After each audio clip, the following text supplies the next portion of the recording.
Huawei apresenta De Olho no Futuro Conectado, Inteligente e Sustentável. Episódio 4. Cibersegurança. Olá, eu sou Fernanda Faustino e começa agora mais um episódio da série De Olho no Futuro Conectado, Inteligente e Sustentável. Muito se fala sobre o ransomware, uma ameaça cibernética que está no centro das preocupações. Com o aumento significativo dos ataques nos últimos anos, entender o que está por trás dessa ameaça se tornou fundamental. Mas afinal, o que é o ransomware e como ele funciona? Hoje vamos explorar isso em detalhes, pois a cibersegurança nunca foi tão importante. Para isso, recebo aqui o diretor global de cibersegurança da Huawei, Marcelo Mota. Marcelo, seja bem-vindo. Olá, Fernanda. Prazer estar aqui com vocês hoje.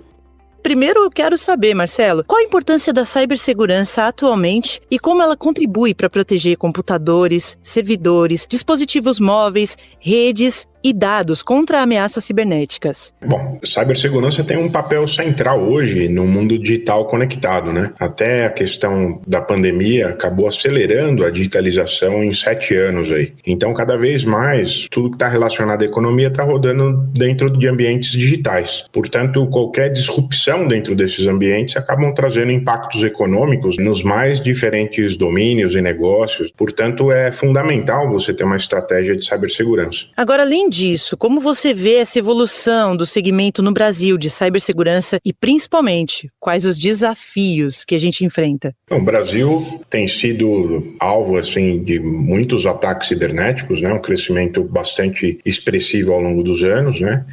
E de tempos em tempos, no nosso dia a dia, a gente tem visto aí muitas empresas impactadas por esses ataques, né? Você falou do ransomware, esse talvez seja hoje o principal ofensor aí, né? Que acaba realmente trazendo impactos bem negativos para os negócios. Então, assim, os ataques têm crescido, os impactos nós temos visto aí no dia a dia das empresas que atuam no mercado brasileiro, e falta cultura, falta profissional. Em alguns segmentos, eu acho que até falta regulação também. Agora, Marcelo, gostaria de saber mais sobre a situação atual. Quantos ataques cibernéticos foram registrados no Brasil esse ano e quais são as principais ameaças à segurança cibernética no nosso país? Então, segundo dados de mercado, Fernanda, o Brasil teve mais de 100 bilhões de ataques cibernéticos no ano passado, com um crescimento expressivo em relação a 2021, ou seja, esses ataques eles têm aumentado ao longo do tempo. Existem várias ameaças e a gente normalmente se atém a essas ameaças externas, como esse ataque de ransomware que você citou, que talvez seja aí o mais conhecido e o mais temido hoje. Então, isso faz parte das ameaças externas. Agora, existem também aquelas ameaças internas, de pessoas que trabalham dentro do ambiente digital de uma determinada empresa e podem, eventualmente, estar fazendo vazamento de informações, fazendo uso indevido de credenciais, de acesso, etc. Né? Então, assim, são dois grandes grupos de ameaça. Normalmente, a gente sempre olha o cenário externo, mas existe aí mais de 40% dos impactos nos negócios são causados aí por falhas na operação ou por falhas relacionadas a essas ameaças internas.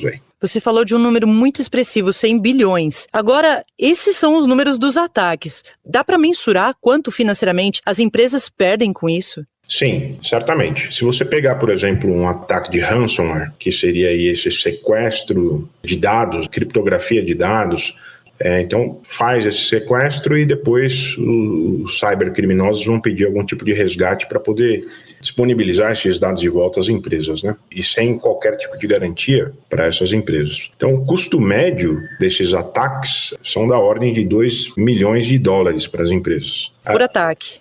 Por ataque. O valor médio por ataque é esse. Tá? Agora, certamente isso vai depender também do tamanho da empresa impactada, porque assim, o tempo médio para uma empresa que sofre esse tipo de ataque, né, se ela não estiver bem preparada, e é o que a gente tem visto hoje, o tempo médio de disrupção dos negócios é alguma coisa da ordem de 5 dias. Então, você imagina, você pega uma grande empresa, a operação dela é toda digital e os seus dados eles são travados por 5 dias. Então, é um impacto realmente muito grande, inclusive de imagem, né? Então, além desses dados que foram roubados, sequestrados, ainda tem o prejuízo de ficar aí 5 dias com as operações praticamente paradas. Exato, você tem aí disrupção nos negócios e um impacto muito negativo para a imagem das empresas, né? Portanto, é muito mais vantajoso se investir na prevenção desses ataques por meio de equipes, times bem formados, etc., e um processo de governança para poder mapear essas ameaças e tentar mitigar essas ameaças de forma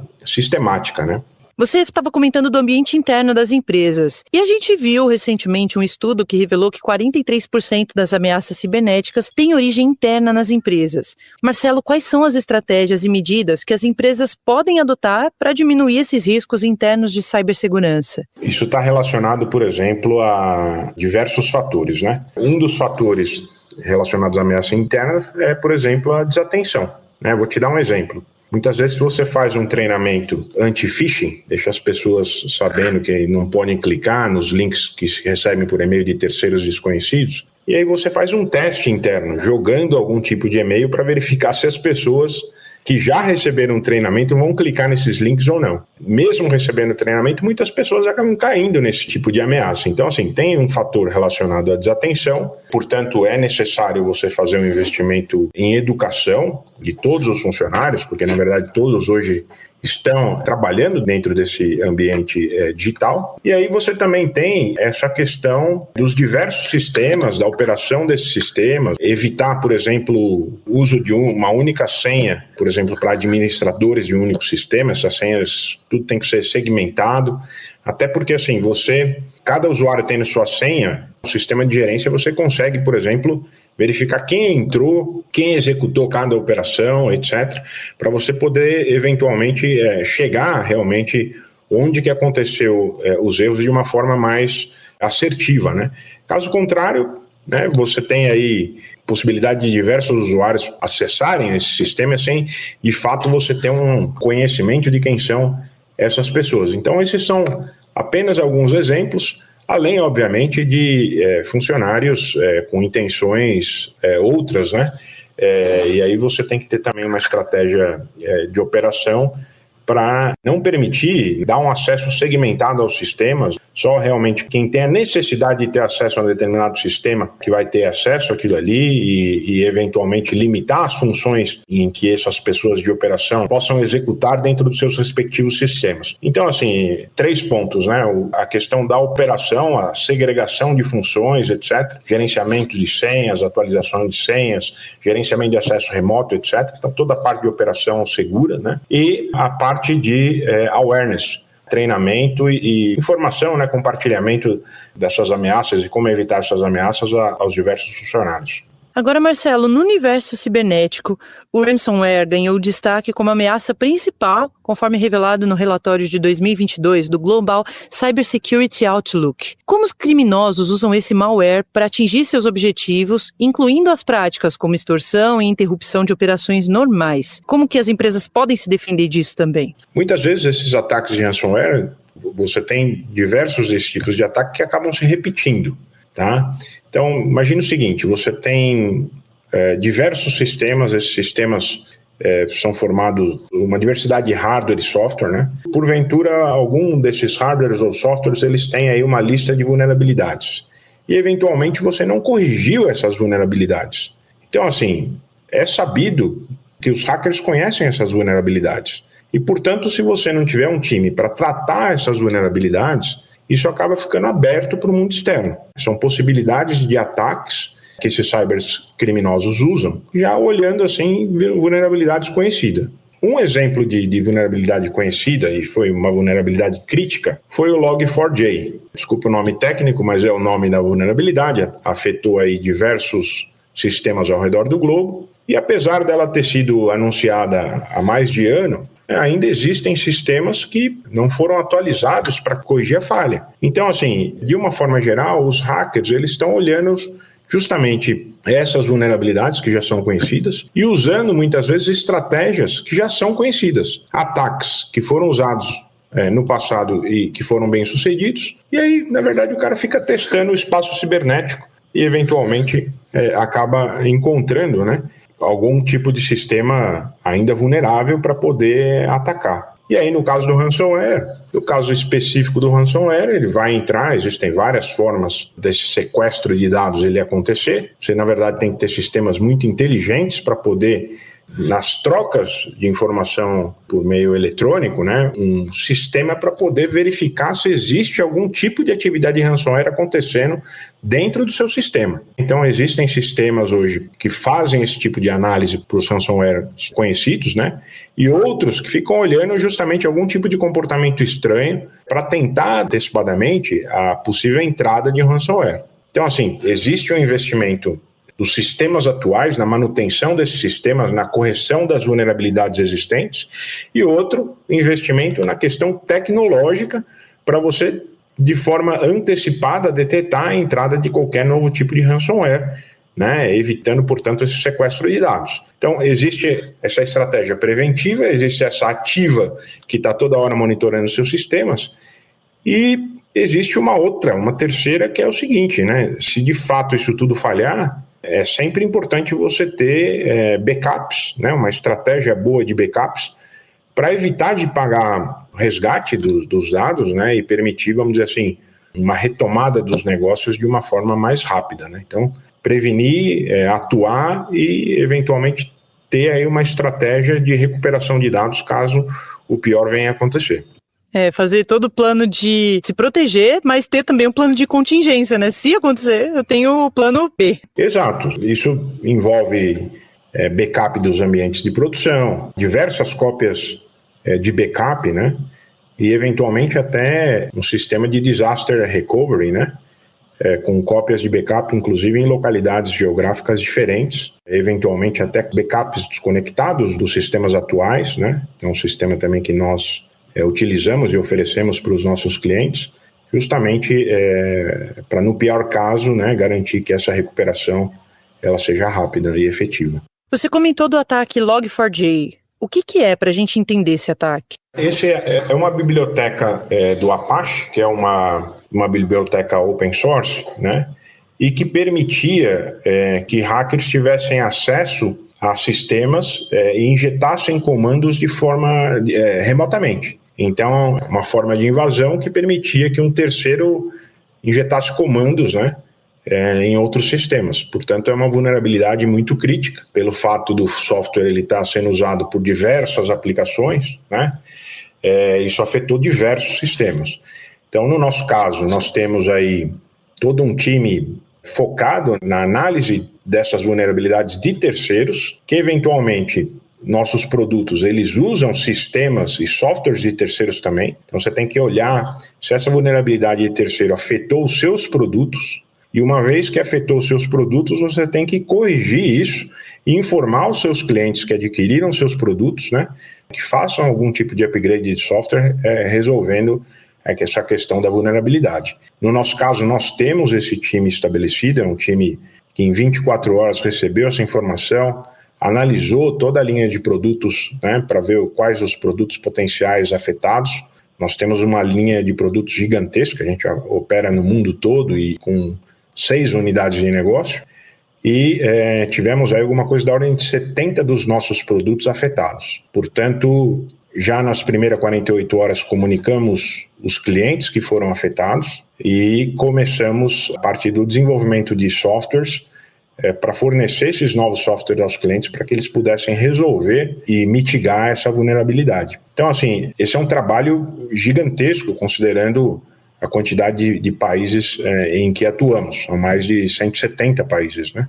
Mas é um trabalho extremamente necessário. E, certamente, muitas empresas no mercado não têm esse tipo de sistema, né, para garantir que os clientes sejam informados corretamente. E é por isso que hoje, mais de ano aí, existem várias empresas, né, ainda, e vários sistemas ainda afetados por esse tipo de vulnerabilidade.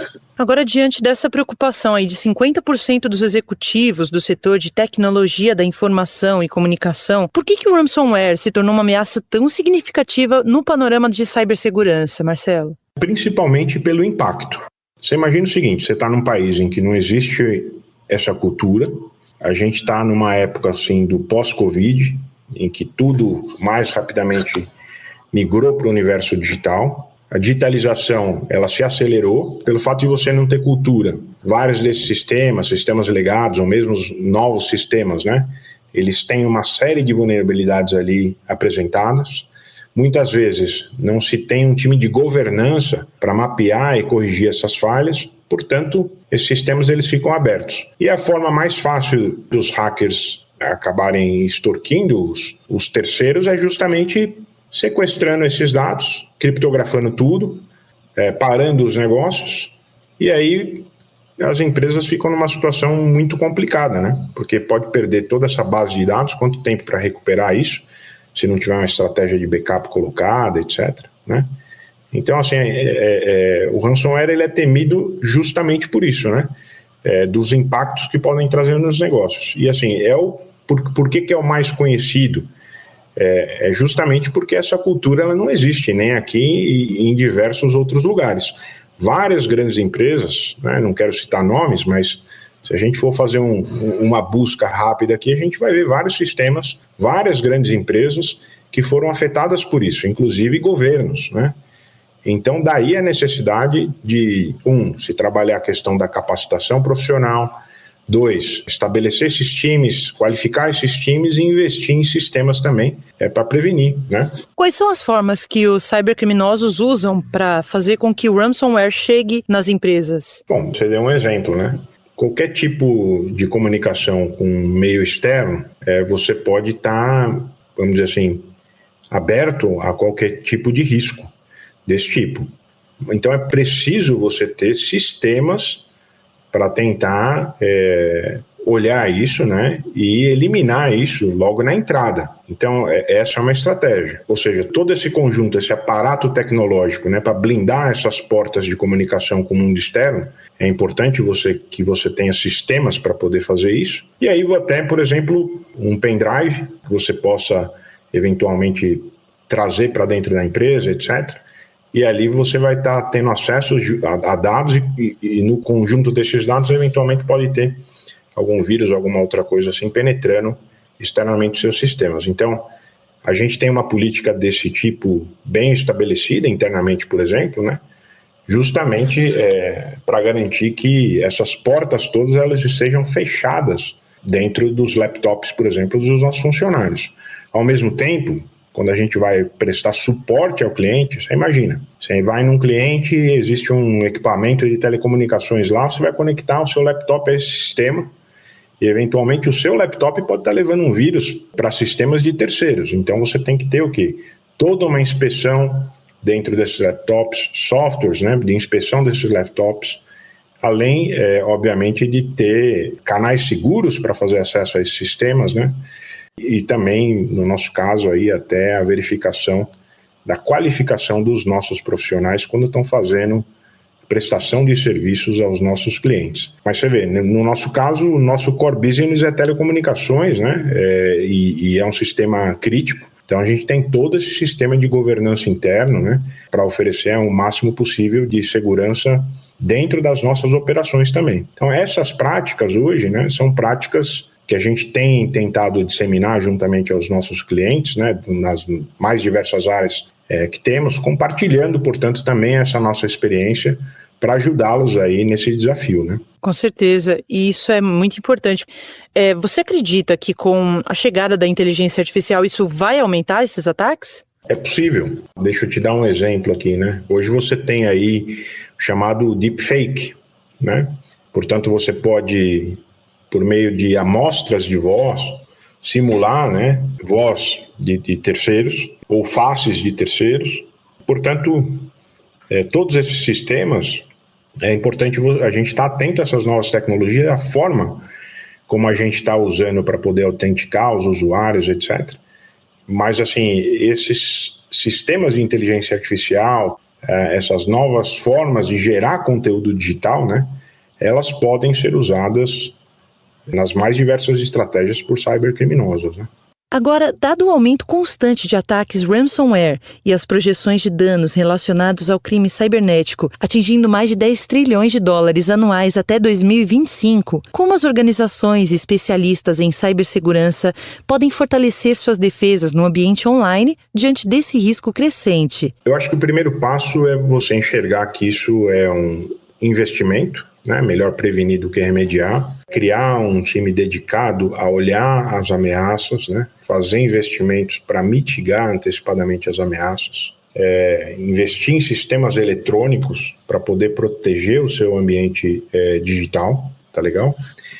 E depois essa parte toda de capacitação das pessoas, né? Porque vou te dar um exemplo, se você pegar, por exemplo, Lei Geral de Proteção de Dados, muitas vezes você vai lá, bota todo um sistema, você tem aí todos esses controles de cibersegurança, sistemas bem postos, etc.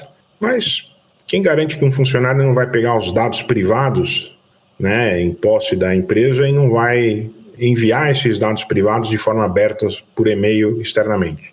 Né? No caso, são dados privados de funcionários ou de terceiros, etc., e que, assim, é um usuário que tem acesso ao sistema, está tudo dentro dos conformes, mas ele vazou dados privados, cujo controlador é a empresa. Portanto, não está acontecendo de forma adequada, de acordo com o que reza a Lei Geral de Proteção de Dados. E a empresa, ela é culpada disso. Então, não só a parte dos times, né, da organização, dos sistemas, mas também das pessoas e dos processos. Isso é muito importante ter. Agora falando um pouco mais da Huawei, a busca por um sistema global de garantia de segurança cibernética e proteção de privacidade, ela é uma prioridade para muitas empresas. Você pode compartilhar mais um pouco a fundo com a gente quais são as principais estratégias e as melhores práticas que a Huawei tem adotado nesse esforço, considerando a conformidade com as leis locais e disposições internacionais? Certamente, a Huawei é a empresa mais testada do mundo, até em função das acusações e do ambiente geopolítico, né? Como todos sabemos. Então, fico muito feliz de verificar como a gente tem lidado com esse problema e os investimentos sólidos que temos feito. São mais de $1 bilhão por ano dentro da área de governança de cibersegurança e proteção de privacidade, garantindo, portanto, que toda essa questão ela esteja dentro de todos os nossos processos, né, desde seleção de terceiros, planejamento do produto, construção do produto, verificação do produto antes da entrega, manufatura segura dos produtos, instalação segura desses produtos, depois, ao longo do ciclo de vida desses produtos, né, a correção dessas vulnerabilidades, a informação aos clientes. Então, assim, a gente tem uma organização global, né, uma organização regional e uma organização dentro de cada um dos países em que atuamos. São mais de 3.800 funcionários que trabalham globalmente dentro dessa área, justamente para a gente garantir que os nossos produtos, né, cheguem sem vulnerabilidades aos nossos clientes e que a gente tenha processo para auxiliar os nossos clientes ao longo de toda a vida útil dos nossos produtos e serviços que estabelecemos no mercado. Então, isso na verdade, a execução, né, daquilo que é para a gente uma prioridade máxima, né, e que a gente sempre fala que os interesses comerciais nunca estão acima disso. Então, o fundamento é justamente a parte de cibersegurança e proteção de privacidade acima desses interesses comerciais, né, para garantir realmente que a gente ofereça, né, aquilo que seja melhor, mas também é melhor do ponto de vista de cibersegurança e privacidade. E como que a colaboração com governos, clientes e parceiros do setor, ela contribui para o enfrentamento desses desafios de segurança cibernética e de privacidade, Marcelo? Então, Fernanda, imagina, eu ofereço produtos e serviços em diversas áreas. Telecomunicações, sistemas de comunicação para empresas e governos, sistemas de computação na nuvem, sistemas de geração e gerenciamento de energia, né? Então, nós fornecemos aí uma gama enorme de produtos, né? Agora, veja, eu sou um fornecedor de produtos. Dentro de uma operadora de telecomunicações ou dentro do sistema elétrico de potência brasileiro, por exemplo, transmissão de energia, são vários fornecedores que atuam, uma vastidão de fornecedores, de sistemas, todos interconectados, né? Então, assim, a gente faz o melhor para garantir que a gente ofereça os melhores produtos e serviços aos nossos clientes. Mas esses nossos clientes, eles estão operando aí com sistemas de um conjunto gigantesco de fornecedores, né? Então, é importante que essas equipes do outro lado lá estejam preparadas, né? Estejam, vamos dizer, estabelecidas e preparadas para lidar com o problema de uma forma geral. Vou te dar um exemplo, tá? Questão, muitas vezes, sistemas, etc. Disponibilidade de sistemas. A disponibilidade ela é afetada por equipamentos que estão trabalhando em sobrecarga durante muito tempo. Então, você tem lá um equipamento que ele está dimensionado para determinado tráfego, ele está acima desses limites. E esse equipamento, eventualmente, ele pode vir a falhar, ele vai falhar, né? Ele está operando fora das suas especificações. Então, é importante, muitas vezes, essas restrições de investimento acabam também trazendo impactos nos sistemas. Daí entra a questão da regulação. O que tem que ser regulado, etc., para garantir que os sistemas estejam operando dentro dos seus limites estabelecidos, né? Garantir que as empresas tenham um time para resposta a incidentes ou vazamento de dados, né? Esse é um exercício que nós fazemos anualmente dentro da nossa empresa, né? Tipo, como que nós vamos reagir? Quem que a gente vai atuar? Que meios nós vamos usar? Nós temos os recursos? É importante o mercado, né, e as empresas que trabalham com meios digitais terem isso bem estabelecidos, né? Por exemplo, aconteceu dentro do sistema elétrico, né? Esse ano, um apagão aí deixou 30 milhões de pessoas fora do ar por 4 horas. Então, assim, envolveu ali, no caso, um conjunto de empresas. Como que elas reagiram? Como foi a reação, de uma forma geral, dentro desse setor? Então, é importante a colaboração entre o governo e as empresas para que as empresas tenham esses processos definidos para mais rapidamente reagir a qualquer tipo de ameaça. Pode ser uma ameaça cibernética ou, eventualmente, pode ser até, vamos dizer assim, fenômenos naturais, né? Sistema de telecomunicações, por exemplo, é muito afetado por fenômeno natural. É uma condição extremamente adversa, eventualmente não está relacionada nem com os sistemas, né? Mas, na verdade, afetou os sistemas, afetou a disponibilidade dos sistemas, né? E aí, como que se reage a isso? Eventualmente, certas situações não necessariamente podem ser previstas, né?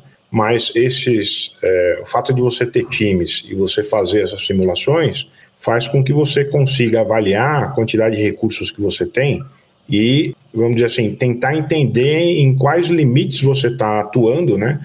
Ou, eventualmente, se planejar um pouco melhor para reagir mais rapidamente a esse tipo de ameaça. Livre dessas ameaças, nós nunca vamos estar, entendeu? Exato. E esse tipo de formação dessa equipe de cibersegurança, desse treinamento, pode ajudar a identificar e utilizar de forma eficaz as ferramentas disponíveis nesse contexto? Isso, eu vou te dar um exemplo, né? Dentro da nossa empresa hoje, nós temos aí uma série de departamentos. Esse problema de cibersegurança ou proteção de privacidade não é um problema do meu departamento de governança. Isso é um problema geral, né? É um desafio de todos os departamentos da nossa empresa. Portanto, todos os diretores, eles são os responsáveis, né? O meu time, na verdade, organiza e é um centro de expertise justamente para apoiá-los a implementar as diversas medidas que a gente sugere, né, dentro da organização. A ter times qualificados, a ter uma resposta para esses incidentes e trabalhar de forma segura com os nossos clientes, né, oferecendo não só os melhores produtos, né, que são garantidos por esses processos que eu te falei, mas também toda a parte de serviços seguros, né, e até de consultoria, aconselhamento desses clientes aí que acabam encontrando esses desafios no seu dia a dia. A Huawei lançou 2 white papers sobre segurança em 2022 e abriu centros de cibersegurança, destacando seu compromisso com a segurança cibernética. Como que a empresa planeja colaborar com os clientes e o ecossistema local e o setor para melhorar a segurança cibernética, Marcelo? Olha, hoje, se a gente for olhar o setor de telecomunicações no Brasil, o Brasil tem uma regulação extremamente avançada dentro dessa área, né? Grupos do regulador com as operadoras, questão de homologação de produtos a serem vendidos no mercado, etc. Então o Brasil, ele está dentro desse setor, ele está muito bem, né, estabelecido, e a gente tem trabalhado aí com os nossos clientes, de uma forma geral, compartilhando essas práticas e compartilhando também com o ecossistema local, universidades, centros de pesquisa aqui no Brasil e até colaboração direta com os nossos próprios clientes, em cima de tudo aquilo que é novo, desconhecido e que eventualmente possa afetá-los nas áreas de negócio em que atuamos. Então a gente tem aí projetos dentro da parte, por exemplo, de cibersegurança de telecomunicações, sistemas de 5G, segurança do sistema de banda larga fixa, segurança, sistemas de energia, né? Toda a parte de comunicação dos sistemas de suporte a redes elétricas, sistemas de cibersegurança dentro de computação, sistemas de computação na nuvem, né? Então a gente está trabalhando aí com todo o ecossistema, Universidade Federal de Campina Grande, Universidade Federal de Minas Gerais, o Inatel, nós somos aí um dos patrocinadores do Centro de Cibersegurança do Inatel, foi o primeiro a ser estabelecido dentro da área de telecomunicações no Brasil. Temos parceria aí com o pessoal de pesquisa e desenvolvimento da FITEC. Então, assim, é uma série de iniciativas que a gente tem aqui no Brasil, justamente para poder compartilhar um pouquinho daquilo que a gente sabe e também ouvir desses pesquisadores aquilo que de novo está surgindo e como que a gente pode antecipadamente se preparar justamente para fazer com que o ecossistema como um todo cresça em termos de capacitação nas áreas de negócio em que a gente atua, né? Perfeito. Olha, Marcelo, nosso bate-papo está chegando ao fim e fica claro que a Huawei desempenha um papel fundamental na vida dos brasileiros, com parcerias que abrangem operadoras, empresas e o governo. Eu agradeço demais você, Marcelo Mota, diretor global de cibersegurança da Huawei, por compartilhar todo o seu conhecimento. Marcelo, você quer deixar algum recado aqui para os nossos ouvintes? Eu agradeço a participação, Fernanda, e gostaria justamente de colocar todos esses conhecimentos que a gente tem gerado, né, estão sempre anunciados nas nossas páginas aí, nos nossos canais de comunicação, à disposição das pessoas e, em especial, dos nossos clientes, visto que temos trabalhado de forma bastante intensa para poder suportá-los. O governo, reguladores, também a gente tem tido muita comunicação e a nossa política é uma política sempre de transparência, compartilhando tudo aquilo que a gente conseguiu, os avanços que nós conseguimos por meio desses grandes investimentos, né? Poder compartilhar com a comunidade, com os negócios e com os países em que atuamos. Perfeito, eu agradeço demais a você, Marcelo, e a você, nossa audiência. Obrigado por nos acompanhar nessa jornada de aprendizado sobre o mundo da cibersegurança. E não se esqueça de conferir os episódios anteriores para descobrir ainda mais insights valiosos. Até a próxima! De olho no futuro sustentável, inteligente e conectado. Uma iniciativa Huawei. 25 anos transformando o Brasil e mirando um futuro conectado, inteligente e sustentável.